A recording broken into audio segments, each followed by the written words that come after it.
and welcome to Monologues Matter. I'm Robert Bubon, professor of theater at Metro State University in Denver. Students ask me all the time to help them with their audition monologues. They realize how important the audition monologue is for getting the job or the part that they're auditioning for.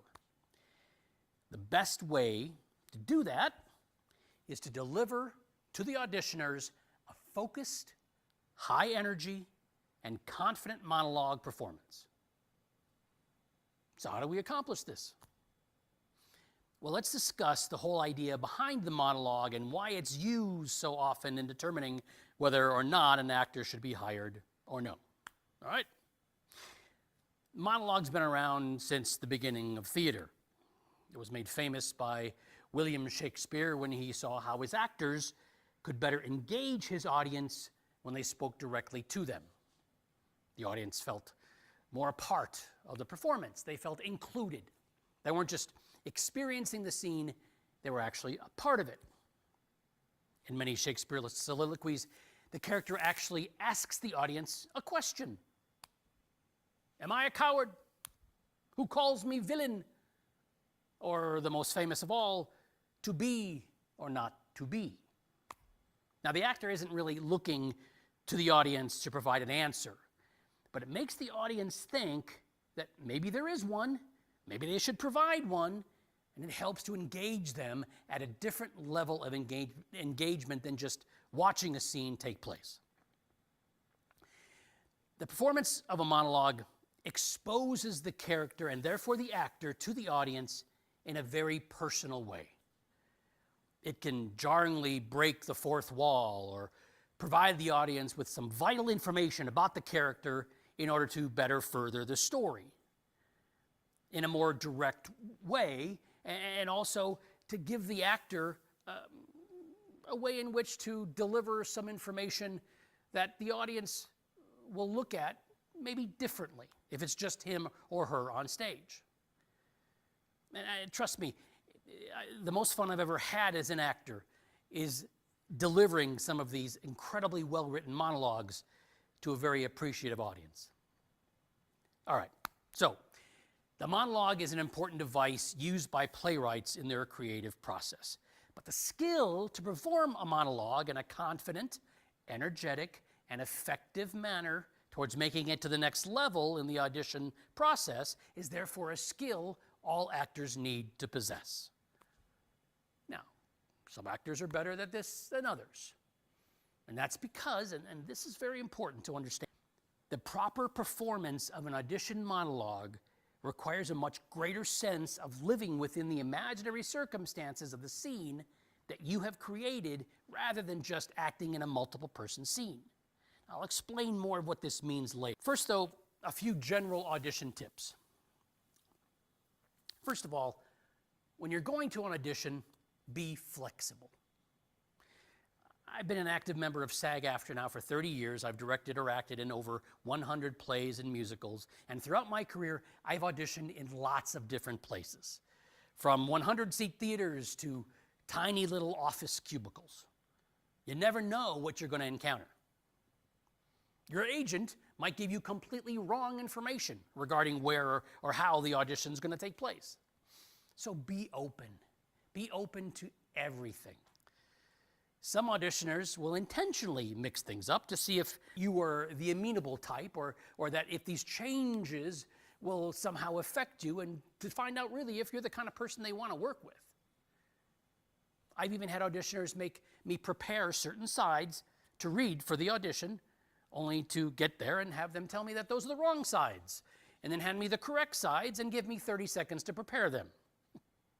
So be ready for everything and anything, and show the auditioners that you'll be happily to work under any certain circumstances that they provide.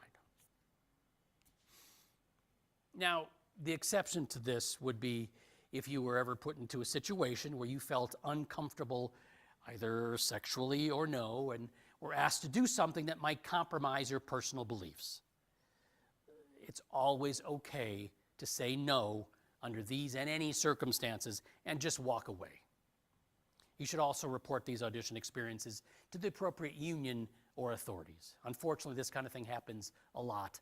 Shouldn't, not what we're about, but it does happen. So be careful of those kinds of circumstances. When you're going to an audition, be your better self. Learn to approach each audition with a positive attitude. Be someone that the auditioners would want to work with. Leave your personal problems and issues at the door. The life of a working actor is a difficult one. Everybody knows it. You got to learn to just let it all go before you enter the place where the audition is happening. Because remember, the first 15 seconds of your audition time is the most crucial. This includes you walking into the room and introducing yourself.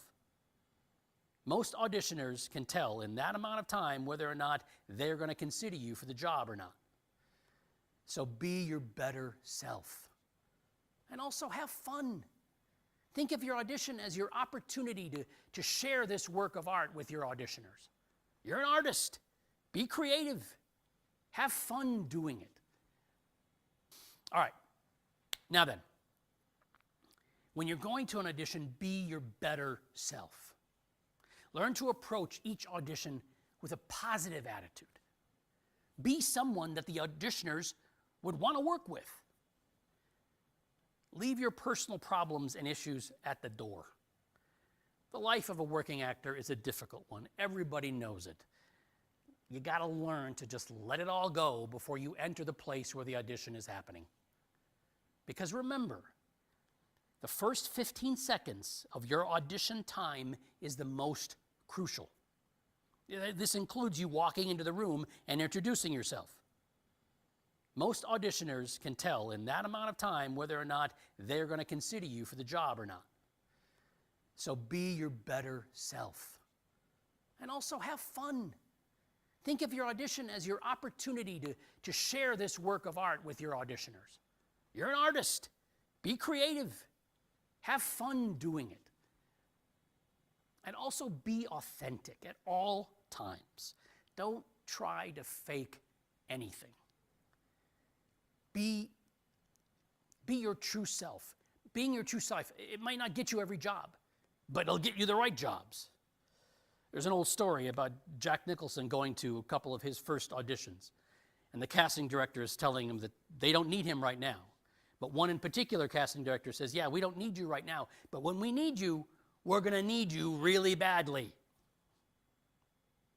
So keep in mind, this career that you've chosen, it's not a marathon. Actually, go back a little bit. Can we go back this bit? Thank you. He's got it. He's going. Good, right there. Good. Good. Perfect. Be authentic. Don't try to fake anything. Being your true self, it might not get you every job, but it'll always get you the right jobs. And keep in mind that this career is a marathon. It's not a sprint. Learn from the auditions that didn't go well and grow with each audition experience. No one gets every part every time. And you'll never really know the true reasons why they didn't choose you for the job. But if you do your best, act professionally, they might remember you next time. You never know. The only thing that you can truly control is you. And follow these steps, and you can rest easily knowing that you did all that you could. I used to think of auditions as a numbers game. I would typically go out 3 to 4 auditions per week. When I was getting called back 50% of the time and getting 10% of the jobs, I was doing well. I was making a living at that point. All right. Now, be confident, right? But this is a very misunderstood term. Confidence comes from two things: being properly prepared and knowing what you're doing. Confidence is not conceitedness or arrogance. It's simply feeling good about yourself, your preparation, and your objective. Confidence is not something you can fake. And believing in yourself is not necessarily the same thing. Confidence comes from hard work and experience. You need to believe in your abilities, but you'll be surprised at how much easier it is to have confidence and believe in yourself after you've properly prepared and know how to perform your monologue. All right, now, how do we do it? First off, start to think of your monologue as a scene and answer these questions for each monologue that you've chosen. All right? All right, first question. Who am I talking to? Find someone in your life, not the character's life, your own personal life, to speak your words to. It's now time for you to become an artist. Choose someone from your own life that it would make sense to speak this monologue to. Make it someone that you know well, like a parent or a child, a sibling, etc., aunt, uncle, right? Put or imagine that person directly above the heads of the auditioners. Never speak directly your monologue to your auditioners. Don't look at them while you're trying to speak these words. They don't want to be a part of your scene. They're there to assess your abilities, not play a role in your monologue. An artist uses their own life experiences to create their art. So, find someone from your life to talk to. All right? Now, next question. What do I want from this person? This is called your objective. We never speak to anyone unless we want something from them. Things like their approval, their forgiveness, understanding, or a desire to change them are some dramatically appropriate and popular things to want from others. Now, if you're finding it difficult to choose the person that you should be talking to, determining what you want from them with respect to the monologue and what it's all about might make it easier. The next question is, how am I going to get it? This is called the action. This is the thing that you actually play. The action should be the most important tool in your toolbox of acting skills. When you begin to perform your monologue, nothing else should be foremost on your mind. You don't play the objective or anything whatsoever to do with emotions. Concern yourself solely with the action, and your performance will be immediately authentic, honest, and real. Quite simply, this is how we live our lives. We literally go from one action to the next. We get out of bed in the morning, we brush our teeth, we drink our coffee, etc., etc. Acting must be active, so make it active. Focus exclusively on the action of the monologue, and it will make all of that happen. Now, for example, some common actions, but there are many, are setting somebody straight, seducing them, either sexually or not, convincing them of something, putting them down, or simply telling someone to go screw themselves. But most any action can be determined by an action verb. So find the one that best fits your monologue, and then play it. All right, now the next and final question. What's going to happen to me, not the character, but me personally, if I don't get it? Okay? Quickly review. What do I want? How am I going to get it? What's going to happen to me personally if I don't get it? This is what's known as the stakes. This is what's at stake for you living within the imaginary circumstances of your monologue. Again, be an artist. Use yourself. Find the things that scare you the most, the things that you want the most, the things that the people in your life that mean the most to you, etc., etc. These all help you create this kind of scenario. This is the element of any sort of performance that will make it truly dramatic and important. And if the stakes are created properly, any required emotional life will take care of itself.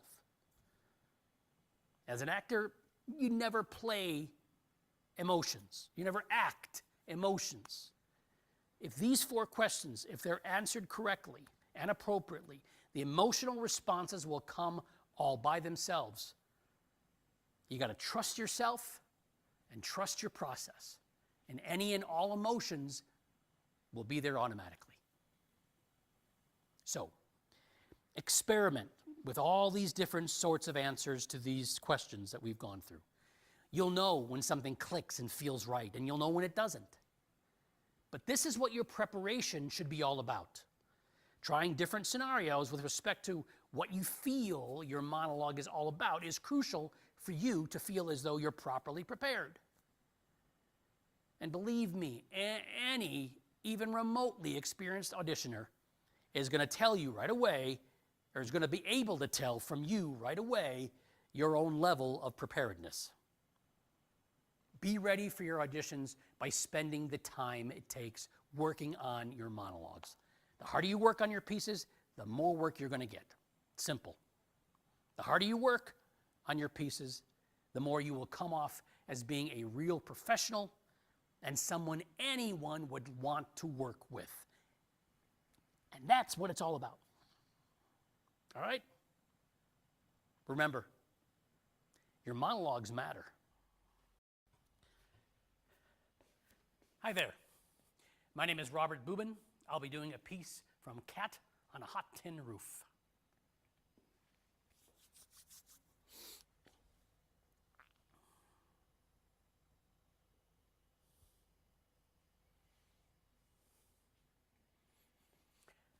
I don't give a good goddamn if Big Daddy likes me or not.